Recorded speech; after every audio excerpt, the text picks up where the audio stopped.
Y en el Extrabase tenemos el honor de conversar con Dombrowski. Él es ejecutivo, gerente de los Phillies de Filadelfia, pero en algún momento de su carrera estuvo con los Marlins de Florida y después con los Tigres de Detroit. Y Miguel Cabrera está muy cerca de llegar a los 3.000 hits, así que vamos a preguntarle por Miguel, la carrera de ambos que han coincidido en estas organizaciones. Mr. Dombrowski, welcome to el Extrabase. It's a huge honor to have you here. Many Latin and Venezuelan fans here want to hear from you, and especially with Miggy approaching 3,000 hits. So I just wanted to ask you, when he got here to Florida, you were an executive here with the Marlins, and he signed. What did you know about him at the moment when you signed him?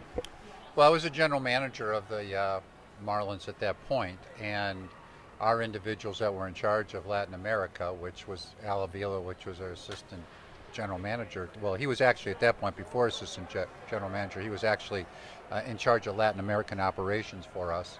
And Louis Alhawa, who was our scout that scouted over there, had told me about Miguel's abilities. I mean, and they had been talking about him for years. So it was one of those where you knew about him, you knew about his talents, you knew that a lot of clubs wanted to sign him. At that time, it was going to cost a lot of money to sign him, but they had told me that he was well worth it to sign him. So we knew he had exceptional talents. They had talked about his exceptional talents, his family background, athleticism, and so there was a lot of no knowledge, but we were still just hopeful that we would sign him. So then you go to Detroit. He obviously established himself here in the big leagues as a Marlin, and he did everything what he did from 03 to 07, and then you pulled the trade. How was that process to get him to Detroit at the moment?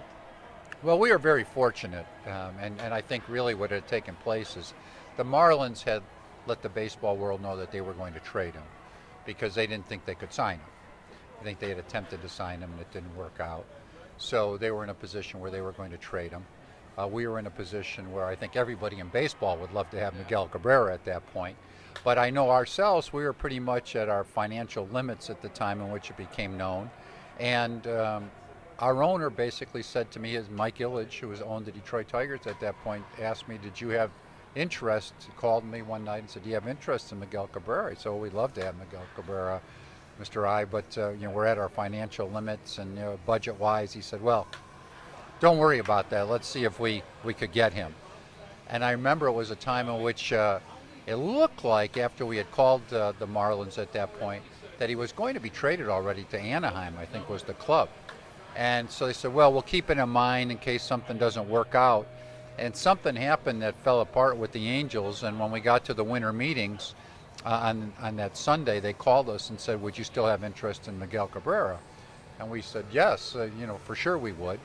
And I remember the next day they exchanged names with us, and they gave us 6 names. And we really didn't want to trade those players per se, but we also said, if we're going to get Miguel Cabrera, let's not have this thing fall apart. So we basically accepted the deal that they offered us at that time, and we knew we were giving up some talented players, particularly in Miller and Maben, but we thought it was worth it to get somebody of the caliber of Miguel Cabrera. Ahora le voy a preguntar sobre cuando llega Miguel a Detroit y lo que sucede después. So once he gets to Detroit, then a couple of episodes happen, unfortunate episodes, and Miguel says that you were very important in that process when he had the issue in 08, right at the end of the regular season, and then in 2011. What did you see there that led you to believe that he was going to be able to surpass those moments? Well, I thought Miguel was a very fine person. He had a good heart, loved the game, loved people, treated kids well, and so he just had a couple of unfortunate incidences that sometimes you just need guidance in what will help you out. And really that was the philosophy that I tried to take, not accepting what happened, but also approaching what we could do to make sure that it didn't happen into the future. And I would say it was tough love, like you would one of your children, right? I mean, that you needed to do that, but I thought very highly of him as a person.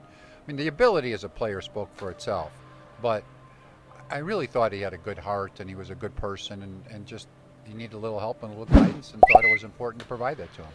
Do you recall telling him like any advice in that type of help and guidance? that he needed at the moment? Well, I do. Some of it's still personal because, I talked to him about that and I would never disclose personal info. But he needed help. He needed some counseling help, I think, at that time. Something that somebody, even to my extent, I could not provide. He needed some expertise and some help. And he was willing to do that and to work on that. And I think that was extremely important for him.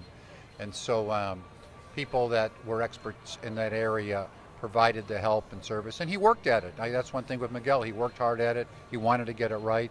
He wanted to be a professional baseball player, and he knew if he was going to be a successful player, that's the thing he needed to do. And how influential was him in that clubhouse? Because then he became batting champion and triple crown, two-time MVP, led them to a World Series as well. How big was having Miggy, not only the player, but the person and the more mature person after what happened? Well, it was huge. I mean, and first it was seeing the growth of him because when, as you said, he was a young player at that time, and he was not the leader per se. There were other people that were leading, and he was watching them. And then once he got through that time period and became the leader, he was already an all-star. He was already a great player. But then with the maturity that he showed, you could just see the way he went about his business and the way people respected him in our clubhouse. So you would see people that, let's say players that all of a sudden were pull hitters. Let's say they'd pull the ball all the time, and then Miguel would come in and he'd take batting practice and he uses the whole field. And all of a sudden they would be doing the same thing because they would watch him do it. So they would lead by example. He would lead that and they would follow him. And he wasn't afraid to say anything to anybody, but he was also a very jovial individual, but in many ways loved playing the game, would have fun, but he also wanted to win. So when they saw him do the things he did on the field, they would follow his footsteps. He looks like a lefty now, hitting everything up to right field.